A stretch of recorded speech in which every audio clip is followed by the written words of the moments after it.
Afternoon, everyone out there in Reddit land and LinkedIn and YouTube. My name is Jake, and I'm here with Kyle. Hey, good afternoon, good morning in Central Time. My name is Kyle, and we're here to talk about running a business. So we are looking to tap into the spaces in Reddit, such as our entrepreneur, our startup, our fintech, and some of those other spaces that are interested in business. And we just kind of talk about business and see where we go. And Kyle has a topic today that we may cover. Yeah, it's how to pay the bills while you're starting a business. I think that being able to answer that probably is going to allay a lot of people's fears about doing entrepreneurship to begin with. So, first off, let's see. We haven't seen each other in a few days. How are you doing? I've been recovering from a cold, so I'm a little bit of a half step behind. We were supposed to be presenting to angel investors this morning, and that was pushed to Friday. And that is a mixed blessing, right? On the one hand, it hangs over our head a little bit longer. On the other hand, particularly because I had a cold through the weekend, gives us a little bit more time to work on the presentation. I'm really happy about how the presentation is coming together and where we are now. There's more to do on a few soft spots between now and Friday. And then I also think we then have a deck that we can start getting out in front of other angel investors and other investors, and we can kind of hit the road show with it. Nice. So we're in good shape. We have some first deals coming through and some potential revenues coming into the business. So it is an exciting time. I love hearing that. That's really good. So, congratulations on getting on the other side of a cold, and I got some paths to revenue. Those are all good things. Sounds like everything's coming up, Jake, today. Moving in the right direction anyhow. And how was your week? How are things with you? Oh, that's great. The biggest thing is for me, this sounds really silly, but I got new glasses, and I didn't realize how poorly my old glasses were until I got these new ones, and it seems like I'm looking at the world through fresh eyes again. So, That's amazing. yeah, it's pretty good. And I brought Reddit's favorite sweater back since so many people love that thing. The sweater is back. A lot of people recognize the sweater. People were asking, "Where's the brown sweater?" And it's back. So I Yeah, the brown appreciate it. I sweater think is people back. in the audience will appreciate that. I hope so. It's probably going to be a swan song for the season. It's getting warm fast around here, so um, there won't be too many more sweater days in Texas here. We'll crank the AC up so the brown sweater can stick with us through the summer months. It's Absolutely. part of the show now. It can't go away. I know. I'm just All kidding. right. Well, I had a good weekend. Did some camping and hunting and all that stuff. So got to spend some time in the pines, and came back refreshed and ready to talk about how to pay the bills. Um, Let me take an angle on that if that's all right before Yeah, we please move do. on, Kyle. So as someone who supports people with equipment finance, I at the moment have a lot of people that are coming to me that are kind of new starts. Mm-hmm. They haven't been around that long. They're smaller companies, and it's really surprising how tight some people run their businesses. It's really hard. You're in equipment finance. You want to help people get some equipment that's going to help their business to run or help it to run better. They're going to get a bigger machine that will do things faster. And you're trying to get them approved. And some people, particularly after coronavirus, their credit's a bit banged up. Mm-hmm. You get to the bank statements, it's a common request if people are kind of in a middle zone credit-wise, to ask for people's bank statements. And when you get a bank statement that has like 10 grand coming through a month, you have a really good chance to help people. Yeah.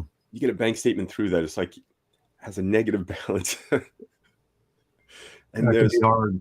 there's not a lot you can do to help people, and you wonder how people have gotten into that space. I do my I have a best question to on help that. everyone, but What do you consider a banged up credit score? Like, is there a threshold above which you're free and clear, and below which it's going to be a problem? yeah, absolutely. If you have in my opinion in the space I'm in, and it could be different for houses or buying cars, it may be slightly different, but Mm-hmm. in our space for equipment, I consider above 700 a good credit. Yeah. If you're above 750, you've got ace credit, and a few times I've seen 800s. I once came across someone who had a credit score in the 400s, and that's that's like legendary.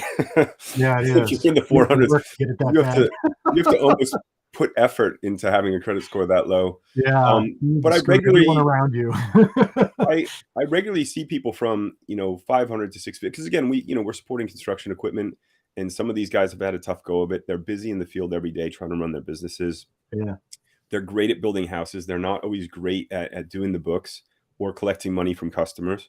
And we can see anything from 500 to 650, and kind of above 620. mhm, I can have a pretty good fair confidence that I can help this person. And if yeah, the business has been around for a little bit of time, between 500, anything less than 550, it gets really hard. And it yeah. also means if you do get people approved, it's going to be expensive. I asked because I was trying to get a sense for what the equipment finance thresholds were versus like SBA lending, which I'm accustomed to, and it's pretty similar. If you have a 700 or better, you're pretty good. I frequently, and I think it's just a matter of course, with who I deal with, I'm running into people with a lot of 800s and stuff like that. But if I got 700 or better, we're all good. Below 700, it's really probably not going to happen, and we have to start looking at alternative financing options. And this ties into the topic for today in the sense that we need to figure out how to pay the bills, especially if you may not have access to credit and don't get a loan and you're bootstrapping your business. You're probably going to be cash flow negative, like in the beginning. And so, you know, um, I'm curious if I know that might be a sensitive topic for maybe some of your customers you may or may not talk about. Do you have any anecdotal evidence about how people keep the ship upright at home while they're starting a business? I just it's really shocking how some people run their business, and it's a shame. And it's something that we are working as a fintech company to try to provide people more information about their financials and what they could be doing about it. Because I have seen people go over the years pay a lot of money to the bank instead of themselves. Yeah. We call them behind the scenes. We call them lifestyle businesses, right? Like on the surface, your neighbor you would never know, right? He's got a big beautiful truck, he's got a house, but Yeah. behind the scenes, because his credit's banged up, he's paying like a 20% APR on the truck. Hmm. His business is paying 20 and 26% APRs, which means he does construction, builds things, and a tremendous amount of that capital goes to the banks instead of his business. And so Yeah. it becomes like an ongoing pattern, right? Like, how do you get out from under that? And how do you start paying on time and getting better credits to get more money? So it really is important to manage the books in your business and to keep a decent credit score, because there's risk that either one, you can't get the equipment you need to run your business, or two, you get it and a lot of your profit is not going into your pocket at that point. Yeah. It kind of brings on a topic. You're talking about people, I call them house poor, is that they got a big house with a big mortgage and not a whole lot of other liquid assets. And so a lot of their net worth is tied up in real estate. And, especially in the past couple of years, that didn't mean much, in terms of net worth. Got to have access to liquid cash in order to run a business. And, when I work with people who are house poor, it's kind of hard because we're already contemplating piling more debt on top of mortgage debt. And it can create a unsustainable thing, lifestyle. When it comes to lifestyle, when people are starting businesses, I don't think there's any substitute for having some frugality. Yeah. Um, and I've run into folks who, may have like a spouse who just doesn't want to give up that country club membership while they're starting their new business. And it really comes back to bite them, and it's easy things that you can do. I mean, I see when people are trying to start a business, like how do they keep the ship afloat at home? Um, I see a lot of people who maybe they're leaving a job and they're getting a severance package. Well, that's a financial runway right there. You might be getting paid for X amount of months or even years in some cases, a salary for not even doing any work, right? Um, and so that's kind of nice. And the way I've seen people supplement that was with unemployment compensation as well. The state will pay you to do research to get back into the workforce, either as an employee or as an entrepreneur. At least here in Texas, they do that. But So there is a ways hurdle there. There is a boundary, right? Like, not not everyone can start a business, and not everyone can get into a franchise.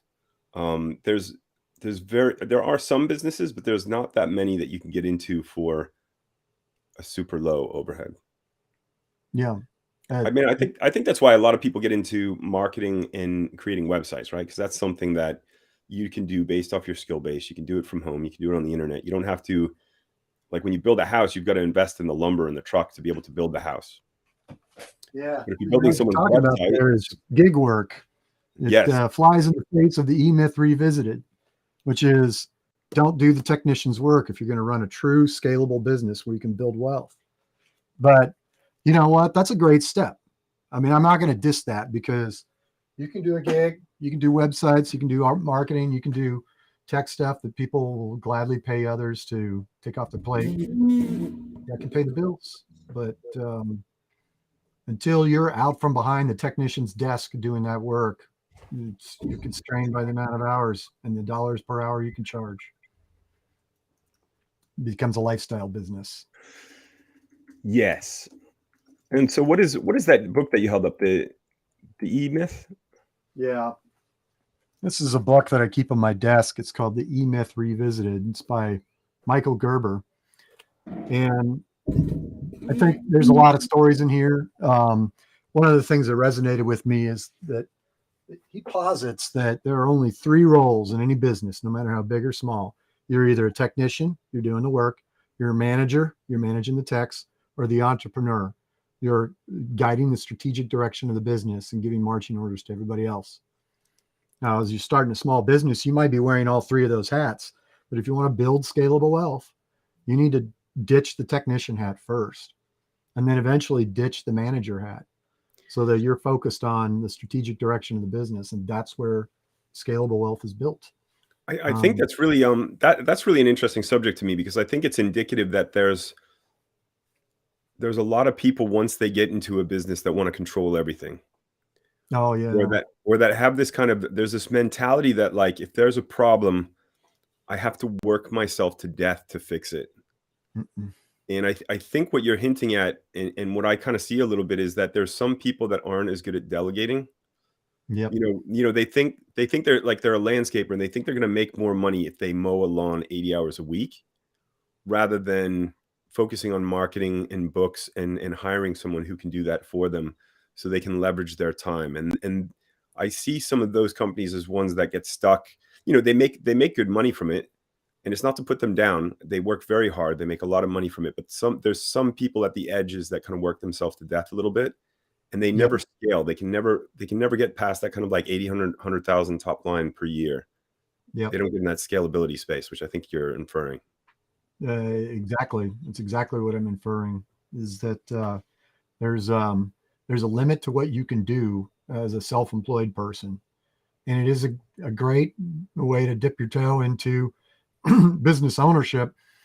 But the lesson I think that most people pull from that is that it's really hard to market yourself. And when you're the technician, that means you're not marketing, right? You're actually doing the work. I mean, how many people have gotten to consulting, and what they do is they go find a gig and they work it for 4 to 6 months, and they don't fill a pipeline so that they've got another gig to walk into as soon as that one's done. It's a terrible spiral. And that's what leads, even in some bigger businesses, that's what leads to, I used to work for a construction business, and we went through like a feast and famine, right? Like, we would get so much work that we would stop bidding on work, or we would bid ourselves out of work, and then we would finish those projects. And it was like, wow, how are we going to keep all these teams busy? So then you're bidding on everything, and you're bidding under your value because you're in such a rush to get things in to keep people busy. And then you go back to that phase where you're so busy you can't stay on top of it. And trying to find that balance when you're managing so many moving parts is difficult. It really is. And that was definitely a trap that I got into in my first business. It was feast and famine. And the struggle that I had there was I was not able to effectively take off the manager hat and focus on getting over that feast and famine cycle. I had a lot of techs, but I was managing them and managing the clients. And you had trouble backing out of some of that kind of day-to-day stuff. It is, and kind of going back to your thing, that people who can't delegate, I think we've talked about this before. If you truly believe that if you want something done right, you got to do it yourself, you're going to have a bad time. Yeah. And so how do you get out of that cycle is through hiring effective people, right? And how do you do that is, you really got to get good at hiring, managing, motivating, retaining people. But I think There's I no think two there's ways another about it. piece. There's another piece there that we've discussed before, which is you can only do that with an effective process and training. Yes. Because Yes. you could hire a great employee, but if you're not able to actually hand something off to them in a way that they can follow or recreate, it's not going to work Yes. out. You have to systematize and document everything. And when somebody onboards, this is the document you get. Here's the thing that you can refer back to. Here's my office hours where we can talk about it, on the regular. And here's how we check performance. All of that has to be documented. Otherwise, you're going to get a frustrated employee. They're going to think you're running around like a headless chicken. And that's not going to keep them around. And I think everything we're talking about today is the difference between there's a lot of successful businesses out there that just aren't, I don't know how to describe it, but they're not top performers. They make enough money, the owner's happy enough, but they're kind of a little burnt out. They may work a lot of hours in a week, but you can't say it's not a successful business. But there's a difference between that and the people that are able to work a reasonable amount. They have some discretionary time. They have a team that works for them in an organized fashion, and they're able to profit from their business without like just completely grinding themselves out. And I think there's a distinction there between those two kinds of people that run a business. Absolutely. Absolutely. And it's all kind of up here, what makes that distinction is getting over our own head trash about needing to be having our fingers in every single pie. It's nice to have trusted lieutenants. It's good to have people that work for you. So you've got to have a process that's repeatable. You have to have the personality or ego. That means you can pass things on and not think that you have to be involved with every customer. Or be clever enough that you deal with the customers, but hand off some of the heavy lifting to other people. And those are some of the things that help to make, I guess, in your opinion, and I'm agreeing, make a business kind of scalable. Yeah, absolutely. I think that being able to trust was a big lesson for me.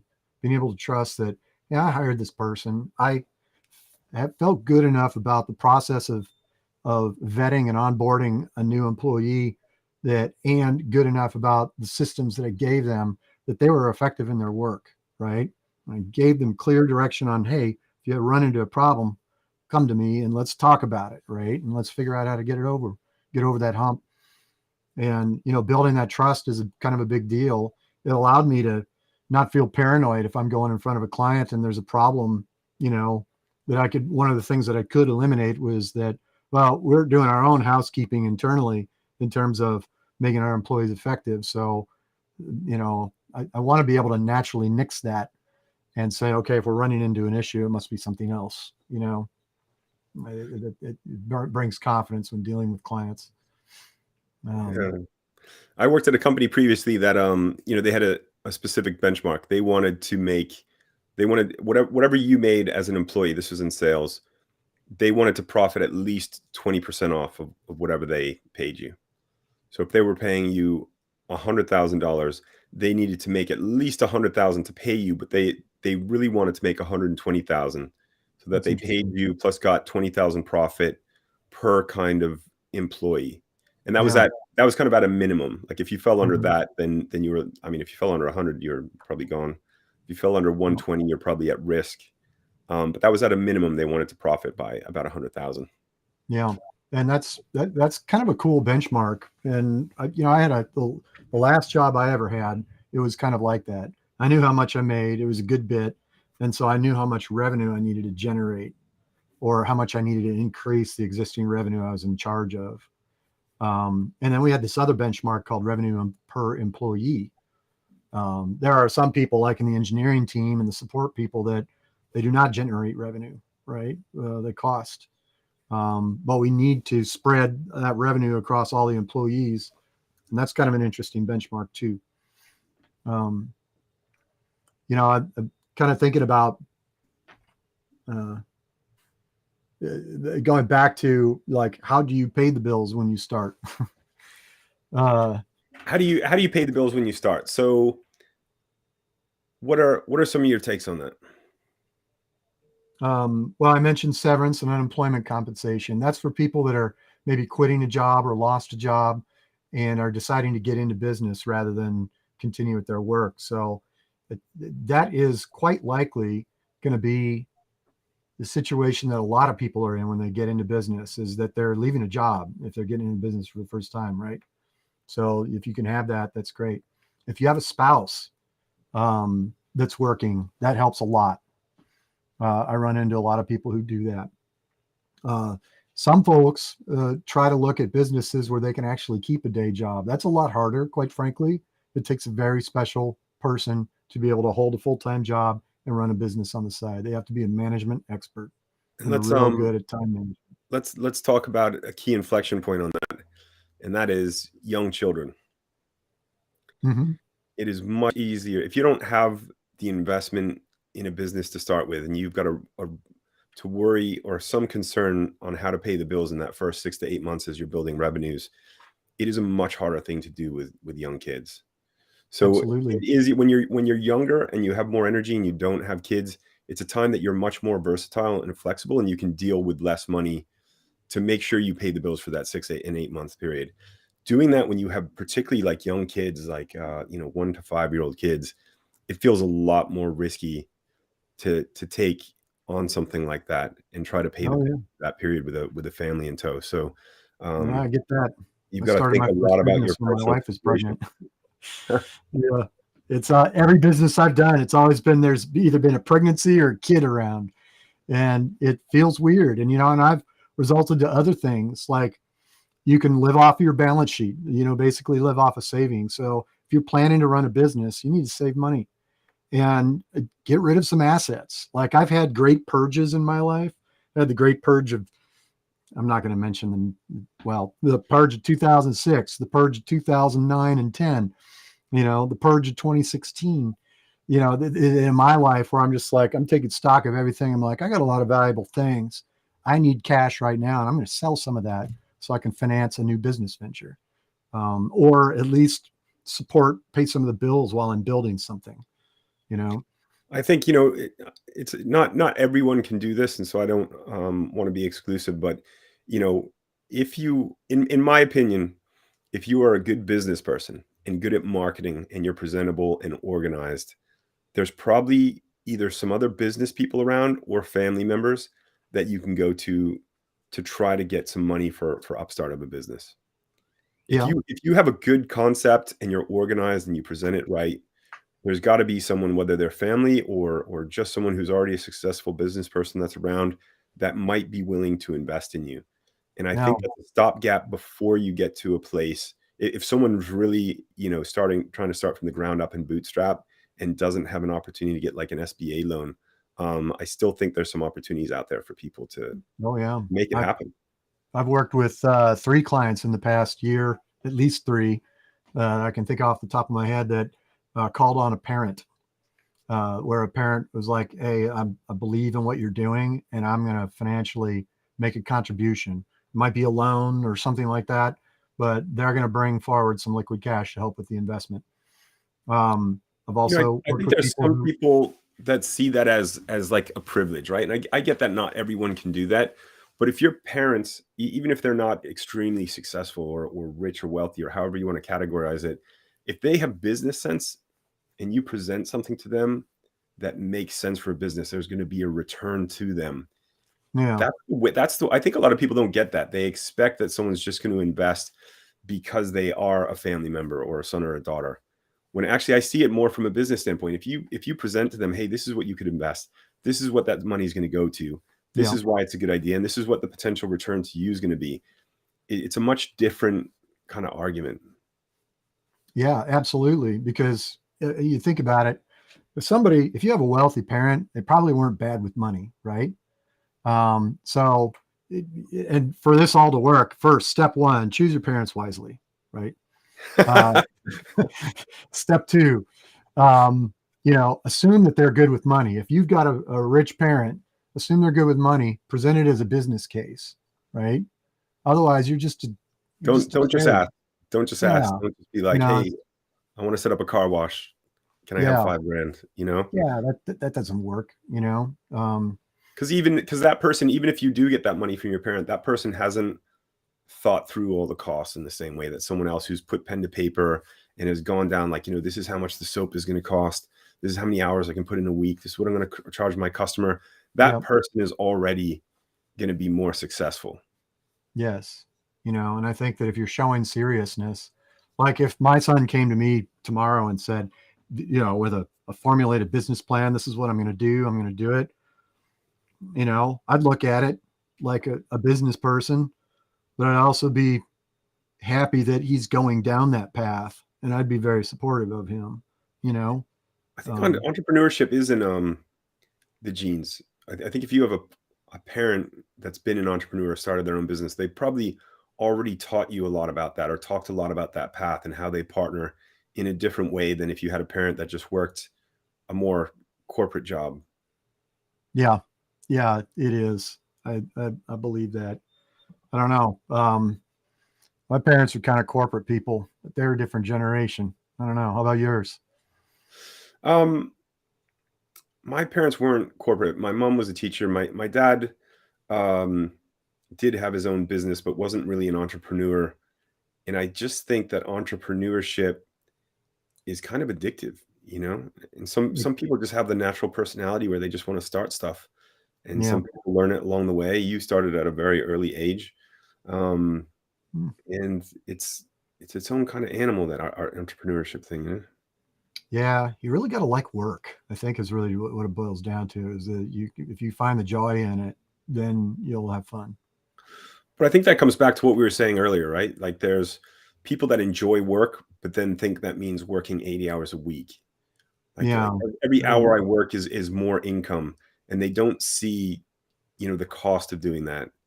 And so you have to enjoy work, but you have to enjoy the strategy of how to make a business work over just trying to work through it. Yeah. That's getting back to that, your point there about it's in the genes. There is, I think entrepreneurship comes with a tiny bit of obsession, compulsion to do something, to get out of that velvet rut that you might be in and make a bigger difference. Yeah. But I think the negative ways that it expresses itself is workaholism. And that just I kind think of goes back to, there's successful workaholism, and then there's unsuccessful workaholism. There's people that work hard, but like it really produces, and there's other people that work hard and it produces, but they don't kind of see the collateral damage or the diminishing returns to just grinding. yeah, I mean, time is so valuable. What are you doing for those 80 hours a week? What's the end game? Is it Yeah. creating a process, as you said, that can be scalable? Anyways, we are coming up to the top of the hour. We started a little late and ran a little late. To all the listeners that we do have, our viewers, we really appreciate your time and your feedback. We are starting off our BizWiz podcast. This is what, sixth or seventh time that we've done the podcast? Yeah, I think it's 7 now. We've been at it for a little while. Getting up to 7. We're having a lot of fun just talking about business and things around business. And we will be back next week at the same time, which is 12 EST. Yeah. And for all you folks on LinkedIn, I see 10 of you out there. We appreciate your attention. And we'll see you next week at this time, right? Awesome. Kyle, it's been great talking to you, and we will Likewise, see you Jake. all next week. All righty. Take care.